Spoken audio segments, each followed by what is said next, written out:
रहे हैं एक नया इंसेक्ट जिसका नाम है दीमक या टर्माइट। तो हम दूसरे इंसेक्ट की तरह आज हम इसके बारे में भी, इसमें इसका क्लासिफिकेशन, इसकी कैरेक्टरिस्टिक्स, इसके ये किस भागों को डैमेज पहुंचाने का काम करता है, देन इसकी लाइफ साइकिल, और उसके बाद उसका हम प्रबंधन पढ़ेंगे कि इसका मैनेजमेंट क्या है, किस तरह के इसके प्रिवेंटिव मैनेजमेंट है और किस तरह के इनके केमिकल मैनेजमेंट है।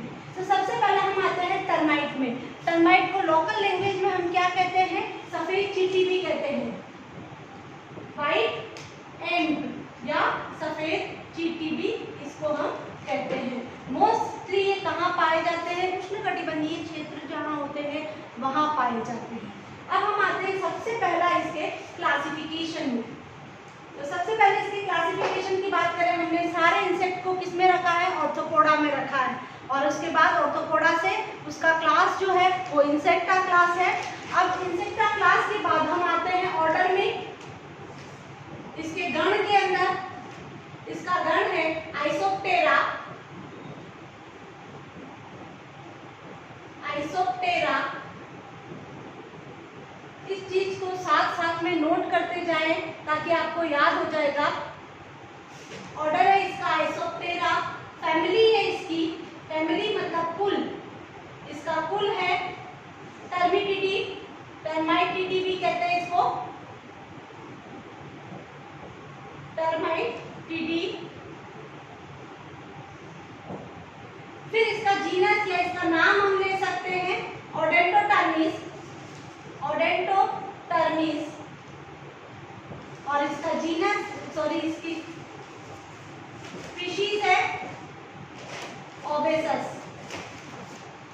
तो इसका नाम हो गया ओडेंटोटर्मिस ओबेसस, इसका ऑर्डर हो गया आइसोप्टेरा और फैमिली हो गई टर्माइटिडी। पूरा क्लासिफिकेशन अगर हम लिखते हैं तो सबसे पहले हम फाइलम लिखते हैं, फाइलम ऑर्थोपोडा, ऑर्थोपोडा, क्लास इसकी Insecta, order Isoptera, family Termitidae, genus इसका ओडेंटोटर्मिस और स्पीशीज इसकी ओबेसस। लास्ट में भी पढ़ा है आपने दीमक के बारे में। मोस्ट प्रोबेबली जब अपन दीमक की बात करते हैं तो तुमने घर में अगर देखा होगा कि दीमक जब लग जाती है तो दीवारों के ऊपर रेत की जैसी एक टनल बनी हुई दिखाई देती है। तो ये टनल जो बनी हुई होती है ये किसकी होती है? दीमक की होती है। तो यहाँ पर भी हम उसी दीमक के बारे में पढ़ रहे हैं जो कहाँ कहाँ नुकसान पहुँचाता है। घर में तो नुकसान पहुँचाता ही है, इसके अलावा ये और कहाँ नुकसान पहुँचाता है? खेतों में, नर्सरीज में कहाँ नुकसान पहुँचाता है। तो हम इसकी क्लासिफिकेशन के बारे में पढ़ चुके हैं। अब हम आते हैं इसके कैरेक्टरिस्टिक्स के बारे में।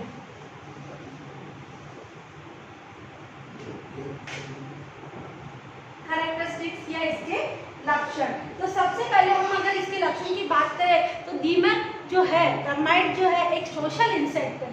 सोशल इंसेक्ट का मतलब, सोशलिटी का मतलब क्या होता है? बहुत सारे जने जब साथ में मिलकर रहते हैं तो हम उससे क्या कहते हैं?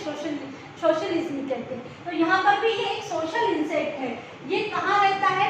ये अपना बड़ा हाउस बनाकर रहता है, घर बनाकर रहता है, और इस घर को हम क्या कहते हैं? टर्मिटेरिया, टर्मिटेरिया। और इस घर के अंदर अलग अलग या हम निवय यानी समूह होता है, तो समूह या ग्रुप में बनाकर रहते हैं। और इस टर्मिटेरिया के अंदर बहुत सारी स्पीशीज पाई जाती है। कौन कौन सी स्पीशीज होती है इस टर्मिटेरिया के अंदर? तो इसमें वर्कर्स होते हैं, श्रमिक होते हैं, सोल्जर्स होते हैं, सैनिक होते हैं, और थर्ड इसके अंदर किंग और क्वीन होते हैं, किंग एंड क्वीन, राजा और रानी होते हैं। तो ये एक सामाजिक कीट है, एक सोशल इंसेक्ट है, एक ग्रुप में रहता है, घर बनाकर रहता है। घर को हम टर्मिटेरिया कहते हैं, और टर्मिटेरिया के अंदर इस तरह के ग्रुप रहते हैं, श्रमिक रहते हैं, सैनिक रहते हैं, राजा और रानी रहते हैं। तो यहाँ पर डिवीजन ऑफ लेबर का बहुत अच्छा एग्जाम्पल है श्रम विभाजन का, क्योंकि हर एक के काम इनके बटे हैं।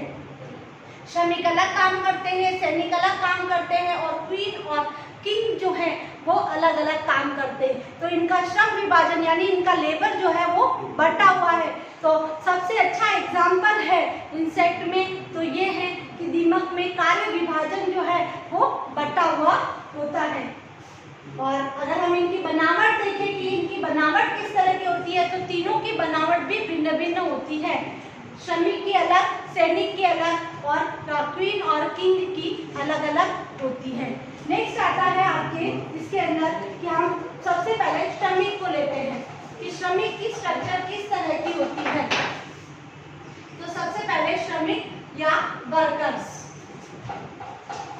अगर हम इसकी टोटल पॉपुलेशन देखें कि एक टर्मिट एरिया के अंदर इसकी टोटल पॉपुलेशन क्या होगी, तो मोस्टली 80 से 90% जो है वो इसके अंदर श्रमिक होते हैं, वर्कर्स होते हैं।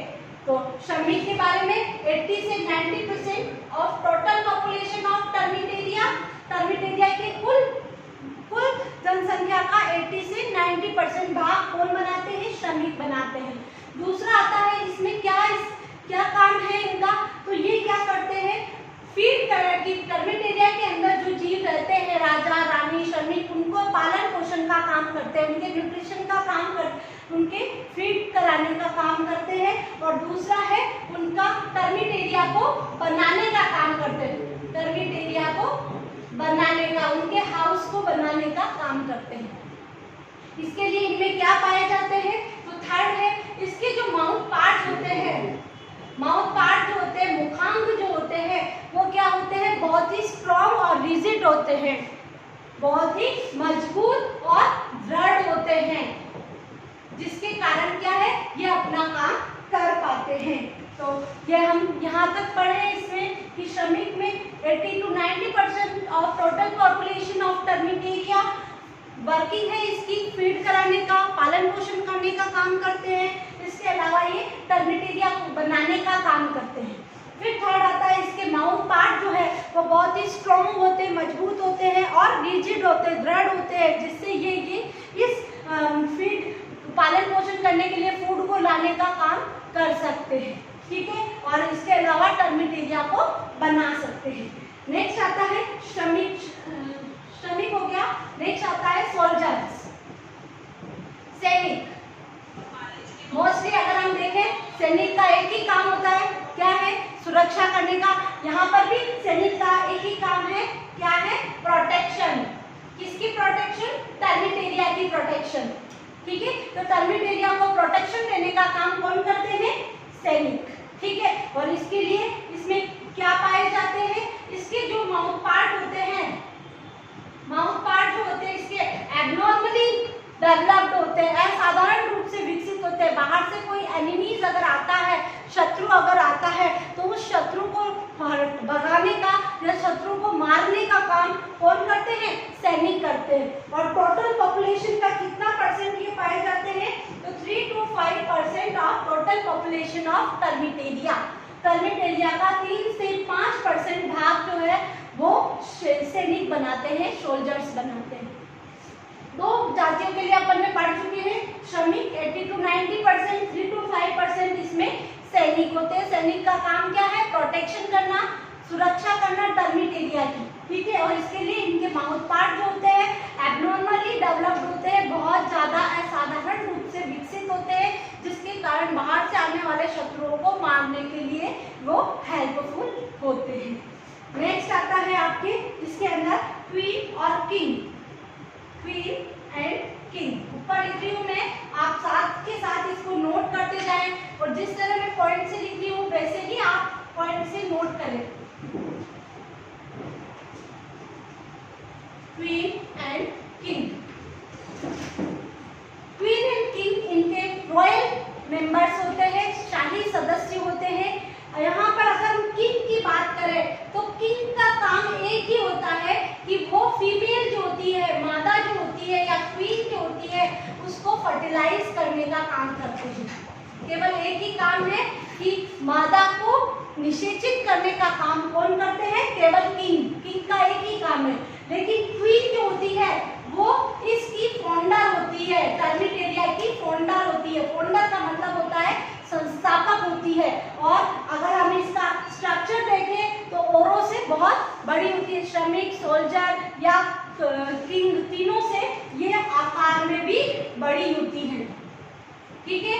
अगर हम इसके कहें कि इसका काम क्या है, तो मोस्टली ये जनन का काम करती है। टर्मिटेरिया में अंदर श्रमिक सैनिक इनको बनाने का काम करती है।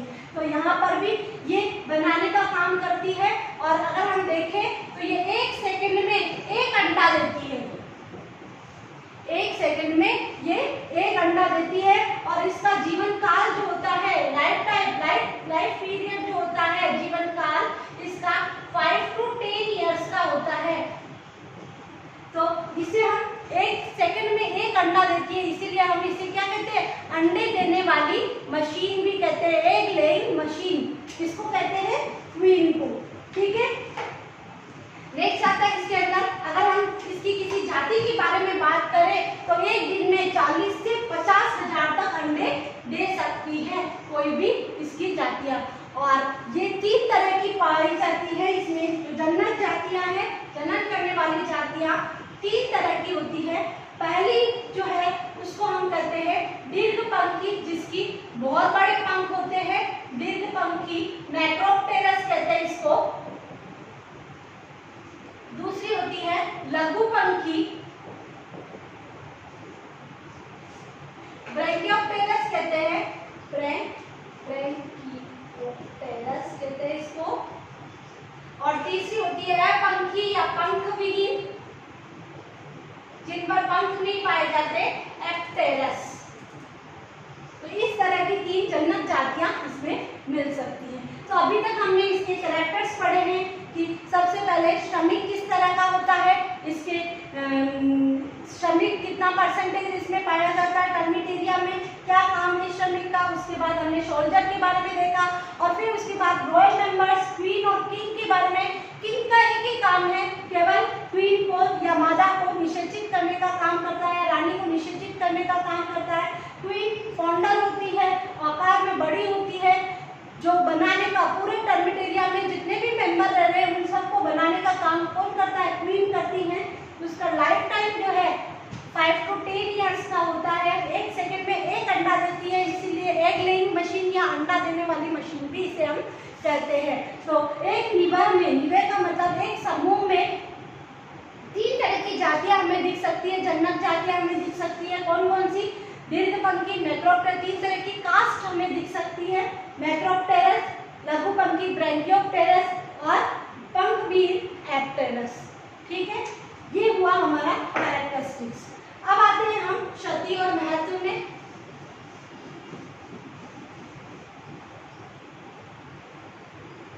क्षति और महत्व, अब किस पार्ट को ये क्षति पहुंचाती है, तो फर्स्टली ये घरों में भी क्षति पहुंचाती है। घरों में अक्सर हम देखते हैं कि हम कहते हैं दीमक लग गई, दीवार पे चढ़कर एक कमरे से दूसरे कमरे में चली जाती है और क्या बनाती है, एक टनल बनाती है, एक गुफा जैसी बनाती है। तो हम ये कह सकते हैं कि इसके अंदर गैलरी, एक मिट्टी की पूरी इस तरह की गैलरी बन जाती है जिसके अंदर ये रहते हैं।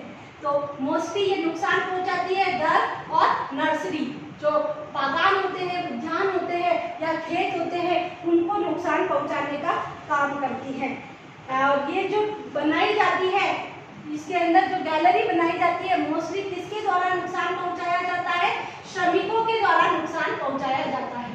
जो श्रमिक होते हैं, जो खाना लाने का और खिलाने का काम करते हैं, तो वो इसको नुकसान पहुंचाने का काम करते हैं। बहुत बार तो इतना अधिक प्रकोप होता है कि पूरी नर्सरी जो है वो ही खत्म हो जाती है।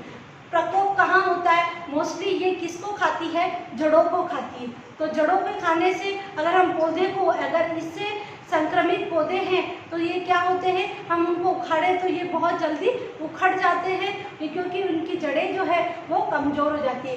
कभी कभी ये गैलरी बनाते हुए कहाँ पर पहुँच जाती है, तने के भाग पर पहुँच जाती है और पूरा तना नष्ट कर देती है।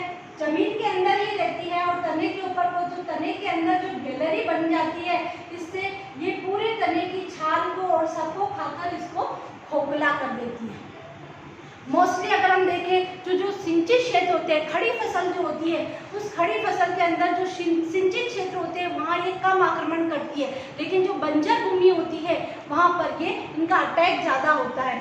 और ऐसे बंजर भूमि पर अगर उद्यान लगाए हुए हैं, अगर कोई भी नर्सरी डेवलप की हुई है तो वो उसको नुकसान ज़्यादा पहुंचाती है। तो सिंचित क्षेत्र की अपेक्षा असिंचित क्षेत्र पर ये नुकसान ज़्यादा पहुंचाती है। और ये गैलरी बनाने का जो काम करती है ये श्रमिक कब करते हैं?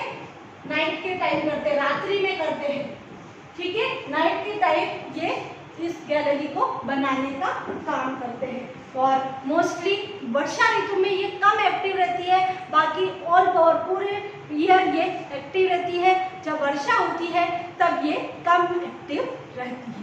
यह है इसका डैमेज एंड इम्पोर्टेंस। नेक्स्ट आती है इसकी लाइफ साइकिल। लाइफ साइकिल की जब अपन बात करते हैं तो जब फर्स्ट हैवी रेन होती है, पहले अच्छी बारिश होने के बाद मेल और फीमेल क्या होते हैं, ये भूमि के अंदर रहते हैं, तो कौन सा बाहर आते हैं और मृदा से जब बाहर निकलते हैं तो ये एक दूसरे की तरफ किससे आकर्षित होते हैं? प्रकाश स्रोत से आकर्षित होते हैं। लाइट ट्रैप से ये एक दूसरे की तरफ आकर्षित करते हैं और मैटिंग करते हैं। मैटिंग करने के बाद अब इनमें फर्टिलाइजेशन होता है। फर्टिलाइजेशन होने के बाद ये वापस कहाँ चले जाते हैं? भूमि के अंदर चले जाते हैं और वहाँ पर इस तरह के नेचुरल पोस्ट या चैम्बर का फॉर्मेशन करते हैं, जहाँ पर क्या डेवलप होता है? एग डेवलप होता है। तो इनके एग जो होते हैं वो हल्के पीले कलर के और किडनी शेप्ड होते हैं, हल्के पीले कलर के गुर्दाकार आकृति के होते हैं। ये एग जो है एक वीक में ये एग गिडार या निर्भक या हम निम्फ भी कहते हैं, अर्भक भी कहते हैं इन्हें, उसमें चेंज हो जाते हैं। और ये निम्फ जो है 6 मंथ जब इनका डेवलपमेंट होता है तो सोल्जर और वर्कर में ये डेवलप हो जाते हैं।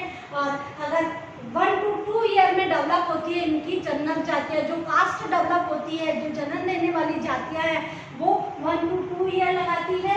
और बाकी ये जो सैनिक और श्रमिक जो है वो 6 मंथ में डेवलप हो जाते हैं।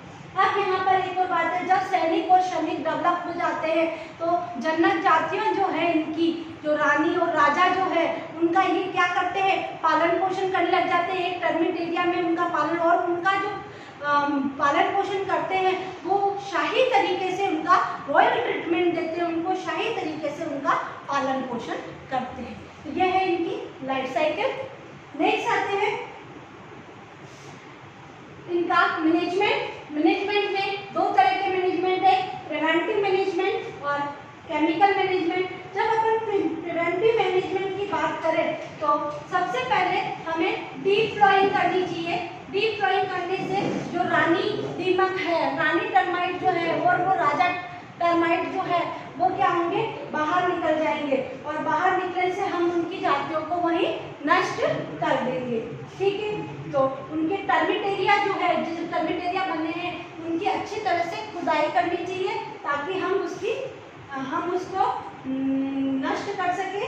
सेकेंड आता है इसमें ग्रीन मैन्योर नहीं डालना चाहिए। ग्रीन मैन्योर और जो इमेच्योर काउ डंग होती है, ठीक है, अपरिपक्व जो हरी खाद होती है, गोबर खाद होती है, उसको हमें यूज में नहीं लेना चाहिए। क्यों नहीं लेना चाहिए? क्योंकि ये जो खाद है ये क्या करती है? उस टर्माइट को अपनी तरफ अट्रैक्ट करने का काम करती है। तो जब ये अट्रैक्ट करेगी तो क्या होगा कि यहाँ पर ये लगने के चांसेस ज़्यादा होंगे। तो सेकेंड है हमारा ग्रीन मैन्योर, या फिर जो अनडेवलप्ड या इमेच्योर काउ डंग है उनको हमें यूज में नहीं लेना चाहिए। और थर्ड है, अगर प्लांट बन गया है और यहाँ है तो उस प्लांट के अवशेष जो भी बचे हैं उनको भी नष्ट कर देना चाहिए। जितने भी प्लांट मौजूद है उस खेत में उनको भी, जिसमें ये लग चुकी है, उनके अवशेषों को नष्ट, उनके जो रेसिड्यूज बचे हैं उन रेसिड्यूज को खत्म कर देना चाहिए।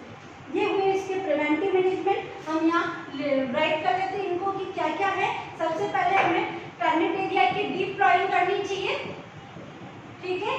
सेकेंड हमारे पास हमें ग्रीन मैन्योर यूज नहीं करना चाहिए या अनडेवलप्ड या इमेच्योर काउ डंग यूज नहीं करनी चाहिए। थर्ड आता है कि जो रेसिड्यूज बचे हैं, क्रॉप रेसिड्यूज जो बचे हैं, उन क्रॉप रेसिड्यूज को भी हमें जलाकर या उन्हें नष्ट कर दे, किसी भी तरह हमें उसे डिस्ट्रॉय कर देना चाहिए। फिर आता है केमिकल ट्रीटमेंट। सबसे पहले है हम डस्टिंग के रूप में केमिकल ट्रीटमेंट यूज कर सकते हैं। पैराथियन और मेलाथियन को यूज कर सकते हैं। डस्टिंग के लिए इनका चूर्ण बना ले और उन पर छिड़काव कर उनकी डस्टिंग करें, उनका बुड़काव करें, तो हम ये कर सकते हैं। दूसरा हम सीड ट्रीटमेंट भी कर सकते हैं। पहले हम सीड को क्लोरपाइरिफॉस और क्विनोलफास से हम उसका सीड ट्रीटमेंट कर ले, बाद में इस सीड को हम बोए तो ये दीमक उसमें नहीं लगेंगे। इसके अलावा अगर हमने बुआई नहीं की है सबसे पहले, तो उससे पहले ही हम मिथाइल पैराथियन का यूज कर सकते हैं। जब बुआई नहीं की है तो वहाँ बड़े बड़े गड्ढे बनाकर उसको मिथाइल पैराथियन का यूज कर सकते हैं। तो ये है हमारे ट्रीटमेंट, किस तरह हम ट्रीटमेंट कर सकते हैं। इसके अलावा एक और है कि जहाँ पर हम नर्सरी लगा रहे हैं उस पर अच्छी प्लॉइंग करके उस प्लॉइंग में मेथालियन और पैरामिथिलियन या क्विनोलफास, क्लोरपाइरिफॉस का चूर्ण अगर मिला दे तो उससे क्या होगा कि अंदर जो दीमक होगा वो मर जाएगा और हमारी फसल को नुकसान नहीं पहुंचाएगा। तो ये है हमारा दीमक का। Thank you watching for this video. अगर कोई क्वेरी है तो आप कमेंट बॉक्स में ज़रूर लिखिए। Thank you.